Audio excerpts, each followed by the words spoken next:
కానీ బీజేపీ కానీ అభ్యర్థులు నిల్చోబెట్టే అవకాశం లేకుండా చేసింది ఈ వైకాపా ప్రభుత్వం. అంత దౌర్జన్యంగా ఆ యొక్క పరిపాలన సాగుతాం. అయితే మన పశ్చిమ గోదావరి జిల్లాలో మనకి ఎవరైతే ఎంపీటీసీలు వచ్చారో, జెడ్పీటీసీలు వచ్చారో, వార్డు మెంబర్లుగా వచ్చారో, సుమారుగా 50 డివిజన్లు ఉంటే ఏలూరులో 40 డివిజన్ల వరకు జనసేన బీజేపీ పార్టీ కలిపి అభ్యర్థులు నిలబడడం జరిగింది. ఖచ్చితంగా మనందరూ కూడా చాలా యాక్టివ్గా ఉన్నారు. నేను ఒక్కటి కూడా గమనించాను.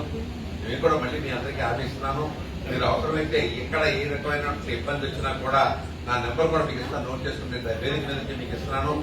9085699999 9085699999.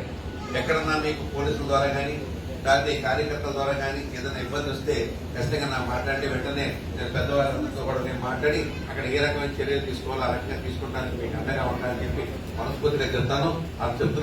అలాగే సాధ్యమైనంత వరకు కూడా సుధాకర్ గారు అలాగే మా పార్లమెంటు రామకోటయ్య గారి యొక్క ఆశీస్సుల మేరకు ఎక్కడెక్కడికి వెళ్లి ప్రచారం చేయాలో వాళ్ళు చెప్పిన మేరకు ప్రచారం చేయడానికి కూడా సిద్ధంగా ఉన్నారని చెప్తూ సెలవు. నమస్కారం.